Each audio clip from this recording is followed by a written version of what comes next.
चाहे वो क्रिश्चियन हो चाहे वो मुस्लिम हो, उनमें दम है। वो एक ईश्वर के नाम पे एक हैं और उनकी आबादी पूरे संसार में सबसे ज्यादा है, चाहे वो धर्मांतरण करने वाले क्रिश्चियन हो चाहे धर्मांतरण करने वाले मुस्लिम हो।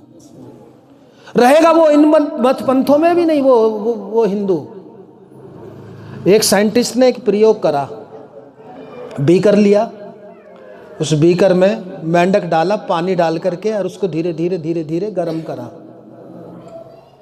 नहीं, पहले तेज गर्म करा, पानी को तेज गर्म करा, मेंढक को डाला तो एकदम से उछल के बाहर आ गया, तो उस मेंढक की जान बच गई। उसने दोबारा प्रयोग करा, बीकर लिया, उसमें पानी डाला, उसमें मेंढक को डाला, और अब धीरे धीरे धीरे आंच देनी चालू करी। 10 degree Celsius, 20 degree Celsius, 30 degree Celsius, धीरे धीरे इसको बढ़ाते गए। और जब वो 100 डिग्री हो गया, 110 डिग्री हो गया, तब मेंढक की इतनी, ये डिस्टरबेंस बहुत हो रही है, तब मेंढक की इतनी हिम्मत नहीं रही, क्योंकि उसके सेल्स मारे जा चुके थे और उसके बॉडी के टेम्परेचर ने उसके पानी के साथ अपनी एकता कर ली थी। तो बताओ वो मेंढक मरा या बचा? क्यों मरा? क्योंकि उसे धीरे धीरे ब्रेन वॉश किया गया। ऐसे हिंदियों को धीरे धीरे काटा गया और 70 सालों से काटा गया, तुम फलाने वाले, तुम फलाने वाले, और उनको दबा दबा के जमीनें दी गई, तुम यहाँ डेरा खोलो, तुम यहाँ मतपंथी का आश्रम बनाओ, और फिर हिंदुओं को बीच में लाओ, साईं धर्म में लाओ। जब तुम बीच में आ जाओगे तो अगर वहां के नहीं रहे ना तो वहां के जरूर हो जाओगे बीच में, पर पहले लाना पड़ेगा। साईं को इसलिए बीच में लाया गया, मतपंथियों को इसलिए बीच में लाया गया, इसलिए इन लोगों को ज़्यादा से ज़्यादा जगह दी गई और सबसे ज़्यादा बड़े बड़े डेरे इनके ही हैं। अब इनमें ताकत कहाँ से लाई जाए? इनमें ताकत तभी लाई जाएगी जब ये कहा जाएगा कि मैं तो ना राम को मानता ना मैं कृष्ण को मानता, के फंड फैला रखे तुम राम कृष्ण की पूजा करने लाग रहे सो, तब जब ये बोला जाएगा।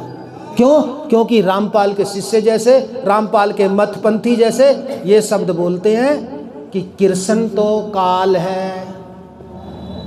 ये प्रश्न जवाब दो, माला मिलेगी। कृष्ण जी काल नहीं है, उनके मुंह से काल बोला, कृष्ण जी काल नहीं है, उनके मुंह से काल बोला, प्रकट हो गया। नहीं नहीं, वो तो गीता दिखला देंगे, गीता पढ़ो। गुरुजी काल और समय में दोनों में फर्क है। कि उन्होंने ये बोला कि मैं समय हूँ, काल तो उन्होंने अपने आप को बोला ही नहीं है। इसमें लिखा है काला नाम कालो अस्मि, वो दिखला देगा साफ। इसमें रामपाल दिखा देगा साफ कि इसमें कृष्ण जी ने कहा है मैं काल हूं। जवाब दो। तो पहला प्रश्न ये, दूसरा प्रश्न ये कि नारायण कौन है? इनके पास मतपंथों के पास हिंदू इसलिए ही जाएगा कि इनकी बातों में दम है, और तुम्हारे मतपंथी, तुम्हारे आचार्य, तुम्हारे पंडित, तुम्हारे कथावाचक इसका जवाब नहीं दे पाए, ना अभी तक दिया है।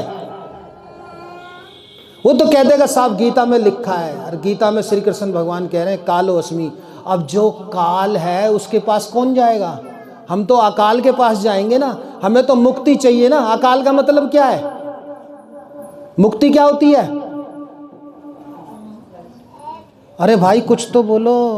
अरे राम कृष्ण और दुर्गा शिव शिवा में लगे रहने वालों, तुम्हारी भक्ति कम ना होने दूं मैं, इसलिए ये बोल रहा हूं। पुनर्जननम पुनर्मरणम पुनर्जठनी जन्म जठरे सैनम, के दोबारा से चाहे हमारा जन्म ना मरण हो, हमें दोबारा से माँ के गर्भ में ना लटकना पड़े। इसे ही अकाल बोलेंगे। और काल इसे काल बोलेंगे कि आप उसके अंदर आ गए। और अकाल किसको बोलेंगे? पुनर्जननम पुनर्मरणम से हट करके हो गए, हम अकाल हो गए। अब हमारा जन्म और मरण नहीं होगा। ये मेरे को जरा देना बोर्ड, ऐसे समझ में नहीं आएगा इनको। बेटा ये ढोलक मत बजाओ भी, थोड़ा शांत कर दो बच्चे को, बहुत कीमती बात चल रही है।